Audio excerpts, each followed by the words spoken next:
Bentrovati. Dopo aver considerato alcuni casi particolari di applicazione del metodo dello spectral domain, diciamo, nella sua forma primordiale, che corrisponde però a quella con cui è stato introdotto in letteratura, a questo punto diamo invece almeno dei cenni alla formulazione generale che è intervenuta dopo, quando si è capito che questo metodo era veramente potente per studiare quelle che abbiamo chiamato strutture planari stratificate, cioè in sostanza le strutture portanti di un circuito integrato a microonde. Qui abbiamo alcuni esempi. Faccio notare che in genere in queste strutture è sempre presente un piano di massa, potrebbe essere presente, spesso è presente, un altro piano, diciamo il cosiddetto cover, perché serve in qualche modo a incapsulare, inscatolare il circuito. Quindi ha a che fare anche col packaging del circuito. Ora, qual è l'approccio con cui noi affrontiamo queste strutture? Intanto c'è un'osservazione di fondo. Si tratta di problemi di propagazione guidata. Quindi alla fine noi ci aspetteremmo un apparato matematico legato ai problemi, agli autovalori, come abbiamo visto anche nelle lezioni precedenti. Il risultato finale dell'analisi era il KZ che in qualche modo era, diciamo, aveva dei valori permessi che non davano luogo alla soluzione banale, identicamente nulla, e quindi, diciamo, ci aspetteremo anche in questo caso una soluzione del genere. Invece, vista la complicazione di queste strutture, qui ci sono soltanto alcuni esempi, però capite che in un circuito integrato, multistrato, multipiano, questa alternanza di metallizzazioni e strati dielettrici può essere davvero complicata. Quello che faremo è in qualche maniera utilizzare un approccio invece da propagazione libera, cioè un approccio in cui si considerano delle sorgenti del campo elettromagnetico. Naturalmente anche nella propagazione guidata ci sono le sorgenti, ne abbiamo già parlato nelle altre lezioni, però normalmente, ripeto, la propagazione guidata si considera come un problema omogeneo, un problema di autovalori, la propagazione libera invece come un problema cosiddetto deterministico, non omogeneo, in cui ci sono delle correnti e c'è una funzione di Green relativa al sistema elettromagnetico. Per quanto riguarda la funzione di Green, come voi sapete, diciamo in generale, essa dipende da entrambi i pilastri del nostro sistema elettromagnetico, dei nostri problemi elettromagnetici, cioè sia dalle equazioni differenziali, quindi cambiando l'equazione differenziale cambia ovviamente la funzione di Green, ma sia anche dalle condizioni al contorno. La funzione di Green non è la stessa a parità di equazioni differenziali, ma cambia con le condizioni al contorno. Quindi se noi per esempio volessimo andare in un negozio a comprare una funzione di Green, dovremmo dire ad esempio mi dia una funzione di Green per l'equazione di Helmholtz tridimensionale nello spazio libero, e allora ci darebbero quella funzione di Green che noi abbiamo già studiato, che coincide in qualche modo con un'onda sferica elementare. Quindi dobbiamo precisare entrambe le cose. Allora, dal nostro punto di vista, è conveniente utilizzare questo trucco, diciamo così, e considerare le metallizzazioni che qui vedete e le relative correnti superficiali che abbiamo visto scorrono sulle metallizzazioni stesse come se fossero una sorgente del campo guidato. In realtà questo, diciamo, comporta il fatto che possiamo allora eliminare dal sistema elettromagnetico tutte le metallizzazioni e in questo modo, notate bene, la struttura diventa in qualche modo uniforme lungo due delle direzioni.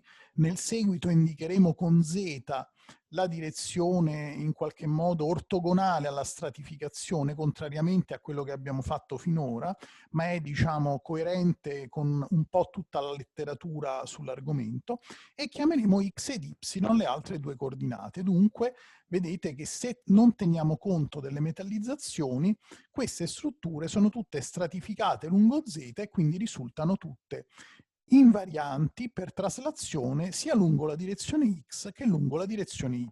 Vedremo poi questo dal punto di vista della trattazione matematica, che è fondamentale conseguenza ha. Ma allora come ne teniamo conto di queste metallizzazioni? Ne teniamo conto a posteriori, quando andremo a considerare le correnti che scorrono in esse, come già vi dicevo, come le sorgenti del nostro campo, e quindi usando l'approccio con la funzione di Green del problema non omogeneo, ma anche poi imponendo a parte le condizioni al contorno su di esse, perché non sono per esempio correnti di convezione. Se fosse un fascio di particelle allora basterebbe considerare la densità di corrente. No, qui sono correnti superficiali che scorrono su mezzi materiali, quindi bisogna poi anche imporre le condizioni al contorno che saranno quelle del conduttore perfetto su queste metallizzazioni, che sono sempre supposte di spessore infinitesimo e ipotizziamo sempre mezzi dielettrici e conduttori privi di perdite, perché usiamo lo strumento matematico della trasformata di Fourier, quindi variabile trasformata reale. Fatte tutte queste premesse, allora a questo punto andiamo appunto a, questo è il nostro sistema di coordinate, vedete la z ortogonale alla stratificazione, qui abbiamo messo diciamo delle correnti, densità di corrente impressa elettrica e magnetica di volume in questo caso, ma invece sappiamo già che saranno, per come è fatta la nostra struttura, delle correnti superficiali, e allora qui scriviamo il sistema che in qualche modo esprime il campo elettromagnetico, quindi il campo elettrico e il campo magnetico, in termini delle funzioni di Green. Ho detto delle perché in realtà le funzioni di Green possono, diciamo, pensando di applicare il principio di sovrapposizione degli effetti sulle due eccitazioni, quindi sull'eccitazione elettrica J e sull'eccitazione magnetica M, sono più di una, in questo caso addirittura 4, naturalmente sarebbe possibile anche considerare una sola funzione di Green, però qui queste 4 funzioni tengono bene conto della separabilità degli effetti, il che è sempre una conseguenza della proprietà di linearità. Quindi diciamo, scrivendo queste due equazioni, noi in effetti non facciamo altro che dire il nostro problema è lineare, le nostre equazioni differenziali sono lineari, i nostri mezzi sono lineari.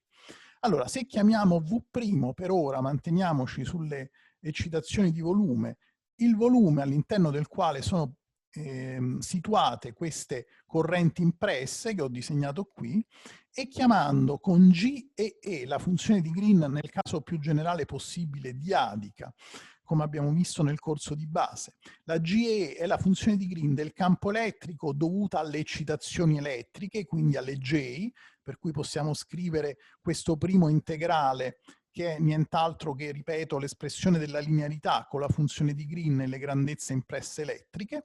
Poi abbiamo però una funzione di Green relativa al campo elettrico, ma a partire dalla causa rappresentata dalle correnti magnetiche, e quindi la chiamiamo G e H, e poi per il campo magnetico avremo una GHE, funzione di Green magnetica che tiene conto però degli effetti elettrici, e una GHH, funzione di Green magnetica che tiene conto degli effetti magnetici. Quindi questa è nient'altro che la linearità.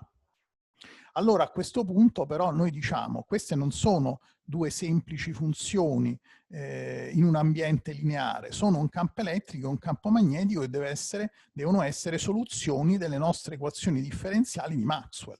Quindi in qualche modo inseriamo queste espressioni lineari, questa sovrapposizione degli effetti nelle equazioni di Maxwell e andiamo a vedere che relazioni troviamo per queste funzioni di Green.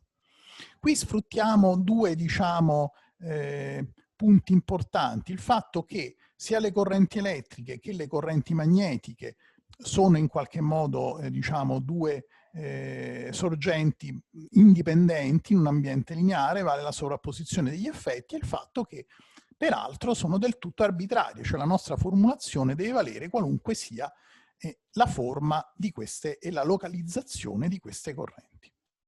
Allora, che succede? Che le funzioni, le 4 funzioni di Green diadiche di cui abbiamo parlato, GE, GHE, GH e GHH, devono soddisfare le seguenti equazioni. Faccio notare la grande somiglianza di queste equazioni con le equazioni di Maxwell stesse, in cui per esempio la GE gioca il ruolo che in realtà le compete di campo elettrico e la GHE di campo magnetico nel primo sistema, e un secondo sistema in cui c'è la GH che gioca il ruolo del campo elettrico, e la GHH che gioca il ruolo del campo magnetico. Questi sono i due sistemi che otteniamo con la separazione degli effetti. Questa diade I non è nient'altro che la diade unitaria, che è quindi, diciamo, una matrice 3x3 che ha tutti i zeri tranne degli 1 sulla diagonale principale, la matrice identica. Qui compare anche il rotore di una diade, che è una cosa che potrebbe, diciamo, non essere nota. Allora faccio un piccolo richiamo in fondo su quello che è il rotore di una diade, vedete? Intanto si calcola come un determinante simbolico, quindi allo stesso modo che il rotore di un vettore. Qui siamo in coordinate cartesiane, del resto le nostre strutture sono planari stratificate, quindi abbiamo sulla prima riga del determinante x con 0, y0 e z0, sulla seconda riga il nabla, quindi de in de x, de in de y, de in de z, sulla terza riga abbiamo i diciamo, vettori riga della matrice che rappresenta la diade D, la matrice 3x3, le tre righe della matrice, la prima riga, la seconda riga e la terza riga. Questa espressione si può anche scrivere così, tirando in ballo invece i vettori colonna della matrice D, che indichiamo con D con X, D con Y e D con Z. Vedete che è un'espressione diadica in cui però compaiono i rotori dei tre vettori che sono le colonne della matrice D. Quindi in effetti ogni diade si può scrivere in questo modo. Una generica diade D si può scrivere come D con X diadico X con 0 più D con Y diadico Y0 più D con Z diadico Z0, cioè abbiamo queste D con X, D con Y e D con Z che sono i tre vettori colonna, le tre colonne, oppure la trasposta di questa diade si può scrivere in una forma analoga dove compaiono invece i vettori riga, che indichiamo appunto con D con X trasposto, D con Y trasposto e D con Z trasposto.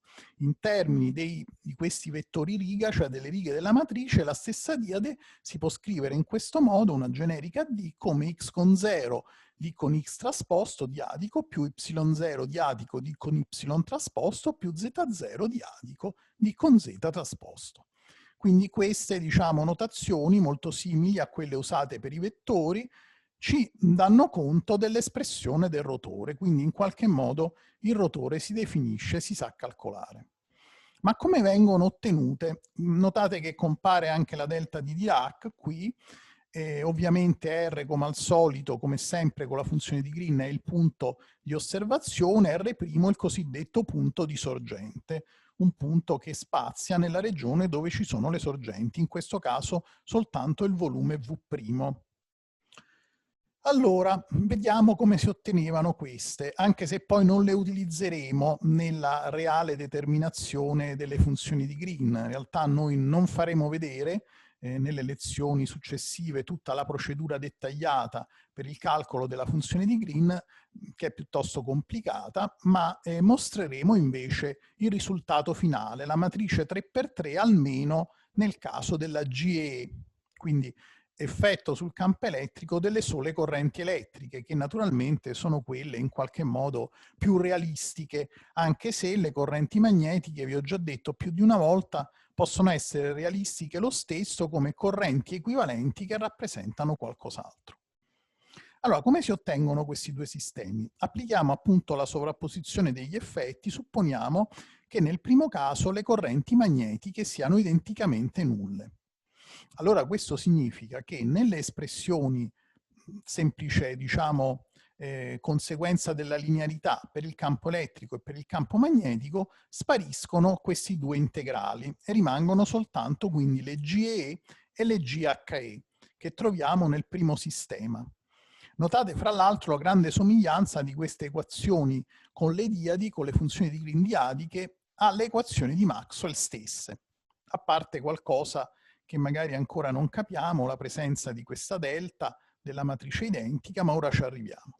Quindi dicevo, supponendo che M sia identicamente nulla, dalla prima equazione di Maxwell, che dice che il rotore di E è uguale, le correnti magnetiche abbiamo detto non ci sono, a meno J omega μh, inserendo al posto di E l'espressione con l'integrale e tenendo conto del fatto che il nabla opera sulle variabili, diciamo, di osservazione, cioè sulle variabili senza apice, mentre invece l'integrazione è fatta sulle variabili con l'apice, possiamo portare questo nabla dentro il segno di integrale. Ma una volta portato dentro ci accorgiamo che opera soltanto sulla GE, perché soltanto la GE dipende da R, la J dipende soltanto da R'. Quindi a questo punto otteniamo che l'integrale estesa V' del rotore della GE, scalar J di R' in dV', è uguale a meno J omega μ per H, cioè l'integrale estesa V' di GHE di R', scalar J di R' in dV'. Ma dicevamo che questa uguaglianza deve essere valida per ogni scelta di V'. Allora, mentre in generale non è vero che se due integrali sono uguali anche gli integrandi, per esempio, non so, fra 0 e π greco mezzi, sia il seno che il coseno integrati fanno 1, ma non è affatto vero ovviamente che il seno coincide col coseno. Ma se questo deve valere per ogni scelta del dominio di integrazione, in questo caso del volume V', le due funzioni integrande devono per forza coincidere. E quindi possiamo togliere gli integrali. Inoltre, qui troviamo due quantità, questo rotore e questa G, moltiplicate entrambe per J di R', ma anche J di R' deve poter essere del tutto arbitraria. Allora in effetti non è affatto vero che se io ho lo stesso prodotto scalare di due vettori per lo stesso vettore, in questo caso J di R', i due vettori sono uguali. Non è affatto vero. Basta considerare due vettori che hanno per esempio la stessa componente lungo x con 0 e diverse componenti lungo y0, se ci focalizziamo su un caso semplice bidimensionale. Ma se questo deve valere per ogni scelta, quindi di nuovo un per ogni, di J di R', è necessario che siano uguali i due vettori e che quindi il rotore di GE sia uguale a meno J omega μ GHE. Abbiamo trovato la prima equazione. Invece, se partiamo dalla seconda equazione, sempre con le correnti magnetiche nulle, ma adesso ci sono le correnti elettriche, cioè il rotore di H uguale a J più J omega epsilon per E, notate che ho messo epsilon e non epsilon C perché stiamo considerando il caso di assenza di perdite nei materiali, come dicevo prima. Allora in questo caso sostituiamo ad H il suo integrale, quindi integrale estesa a V', portiamo dentro il nabla come sopra, quindi il rotore di GHE di R', scalar J di R' in dV', uguale a J di R, questa volta, più J omega epsilon per E, quindi ancora integrale estesa a V' di GE di R', scalar J di R' in dV'. E questo, attenzione, a cosa deve essere uguale? Deve essere uguale a J di R, ma questo J di R io volendo posso scriverlo sempre sotto forma di un integrale estesa a V'. E come faccio? Scrivo integrale estesa a V', attenzione, di una delta di R meno R' per la matrice identica, scalar J di R' in dV'. Che succede? La matrice identica moltiplicata per qualunque vettore riproduce il vettore stesso, quindi rimane J di R', ma siccome c'è l'integrazione in dV', in dR' con la delta di Dirac, questo diventa, l'integrazione sparisce e diventa J di R. Quindi questo è un altro modo, anche se più complicato, però poi ci fa gioco questa struttura con l'integrale, simile agli altri, per esprimere J di R. Quindi questo è J di R. Dopodiché più J omega epsilon, e qui mettiamo E, e dunque integrale estesa a V' di GE di R', scalar J di R' in dV'. Adesso abbiamo tutti integrali estesi a V', ancora, e tutti integrali in cui compare questo prodotto scalare per la J di R', di nuovo per l'arbitrarietà di V' e di J, deve seguire che posso togliere tutti gli integrali e togliere tutti i prodotti scalari per J di R'. E dunque cosa resta? Che il rotore di GHE uguale a delta di R meno R' per I scalar, quindi vedete ritroviamo la prima equazione, I, scusate, per delta di R meno R' più J omega epsilon GE di R'. Abbiamo dunque trovato, diciamo, il primo sistema di equazioni. Ovviamente non rifacciamo i calcoli, la seconda coppia di equazioni, quella che coinvolge GH e GHH, si può ottenere con la stessa procedura, in modo, diciamo, del tutto duale. Ma naturalmente poi, come il campo elettrico si può ricavare a partire dal campo magnetico, noto il campo magnetico dalle equazioni di Maxwell, lo stesso per queste funzioni di Green, quindi GHE è calcolabile, noto GE a partire dall'equazione, diciamo, alla Maxwell, e GH è calcolabile a partire dalla GHH. Dunque, in effetti, possiamo limitarci a calcolare soltanto GE e GHH, a parte che non lo faremo, come ho detto prima, però in linea di principio, qual è allora l'equazione differenziale che deve soddisfare GE oppure GHH? Di nuovo si fa come con le equazioni di Maxwell usuali, cioè si ottiene un'equazione del secondo ordine, che in quel caso è l'equazione di Helmholtz, per solo il campo elettrico o solo per il campo magnetico. L'equazione di Helmholtz però implica una certa condizione di annullamento della divergenza, che qui non è possibile assicurare, e quindi otteniamo un'equazione delle onde, diciamo, diversa dall'equazione di Helmholtz, più generale. Naturalmente questa la possiamo ottenere anche con, l'abbiamo vista, con gli usuali vettori E ed H, però appunto lì poi la condizione sulla divergenza ci fa ottenere l'equazione di Helmholtz. Qui invece abbiamo il rotore del rotore di GE meno K quadro per GE uguale meno J omega μ I per la delta, e il rotore del rotore di GHH meno K quadro GHH uguale meno J omega epsilon I per la delta. Quindi questo è il nostro schema teorico, queste sono le equazioni che dovrebbero soddisfare le funzioni di Green diadiche, le 4 funzioni di Green diadiche che abbiamo introdotto. Noi non seguiremo questa strada poi per la risoluzione, cioè per l'ottenimento della forma matriciale, per esempio, di GE. Seguiremo un'altra strada più diretta, che però non sarà affrontata in queste lezioni.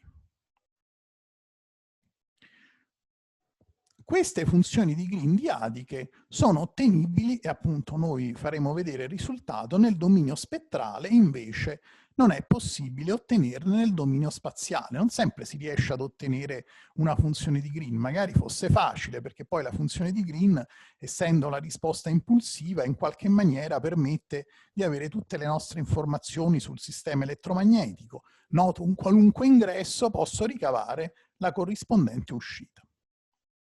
Però andiamo nel dominio spettrale. E qual è, diciamo, adesso il nostro asso nella manica? Il fatto che noi, avendo stralciato le metallizzazioni, lavoriamo, lo dicevo all'inizio, in una struttura che è uniforme sia lungo x che lungo y, cioè invariante per traslazioni. Ma questo come si, diciamo, traduce nelle proprietà matematiche della funzione di Green diadica? Semplice.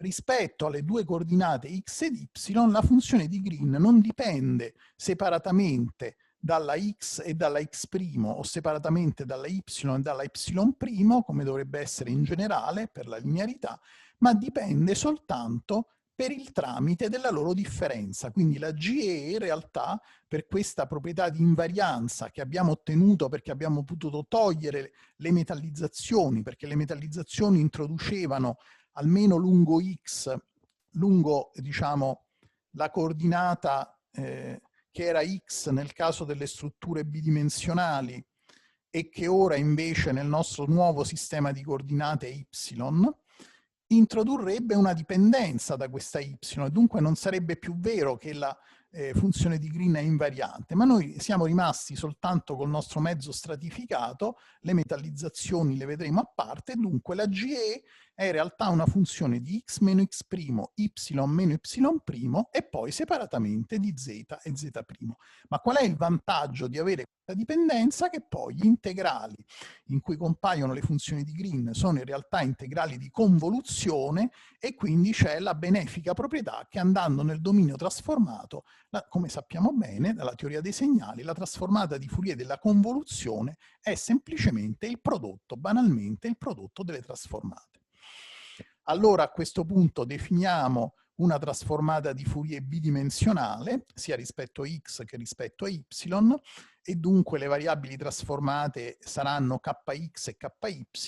Notate che usiamo il più nella trasformata e quindi poi useremo il meno nell'antitrasformata, e qui nell'antitrasformata, siccome rispetto ai k c'è anche questo 2π greco a denominatore, che essendo un integrale doppio sarà 2π greco al quadrato. E poi possiamo trasformare appunto la funzione di Green rispetto alle due variabili differenza, che qui abbiamo chiamato xi ed eta,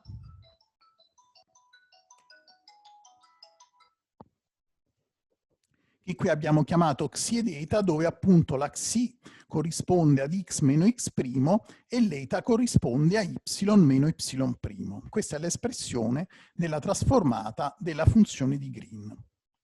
A questo punto allora andiamo ad esprimere i campi trasformati, sfruttando il fatto che in quegli integrali la parte rispetto a x' e la parte rispetto a y' ha la funzione di Green che è invariante, dipendente solo dalla differenza, quindi quando vado a fare la trasformata c'è semplicemente il prodotto delle trasformate. Resta dunque soltanto l'integrale rispetto a z', che era la variabile rimasta, e quindi e tilde di kx, ky e z, indico con la tilde, vedete qui la trasformata, e con kx e ky appunto le variabili trasformate, è uguale all'integrale esteso non più a v' ma a vz', cioè alla proiezione del volume v' lungo l'asse z, di che cosa? Della trasformata della GEE rispetto ad x e ad y, oppure rispetto, se volete, a x meno x' o y meno y',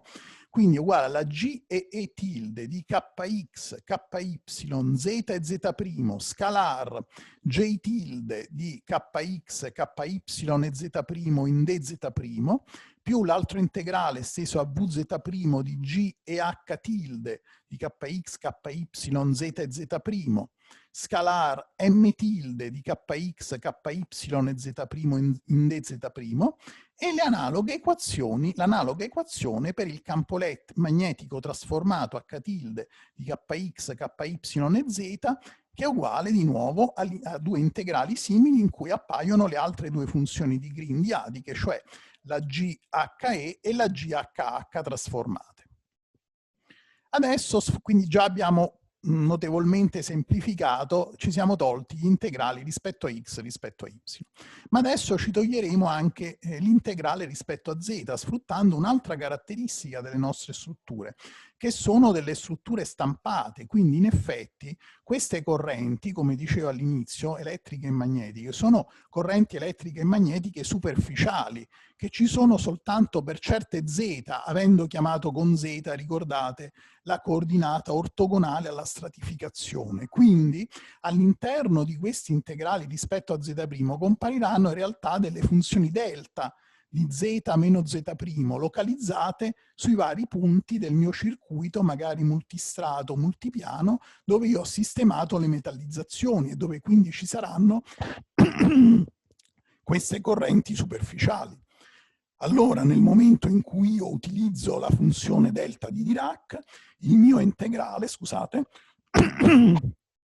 sparisce l'integrale rispetto a z' e resta quindi una relazione puramente algebrica, e dunque tilde di kx, ky e z è uguale alla g e tilde di kx, ky, z e z', dove ora questo z', che prima era la variabile di integrazione, ora diventa semplicemente la generica variabile con apice, dove io ho inserito le varie metallizzazioni, quindi in effetti per ciascuna metallizzazione ho un termine di questo tipo per una certa z', però continuo a chiamarla z', così come chiamavo prima la variabile di integrazione, perché l'apice indica sempre i punti di sorgente. Scalar JS tilde di kx e ky, vedete è sparita la z', perché c'era l'integrale con la delta, più g tilde e h di kx, ky, z e z', scalar ms tilde di kx e ky, e le analoghe formule per h tilde di kx, ky e z, dove compaiono le altre due funzioni di Green trasformate, g tilde he e g tilde hh. Quindi a questo punto chiamando, ripeto, Z' il punto dove ci sono le generiche correnti superficiali, abbiamo trasformato una relazione veramente complicata, un integrale tridimensionale, in una semplice relazione algebrica. E adesso vi saluto e vi do appuntamento per il seguito di questa lezione.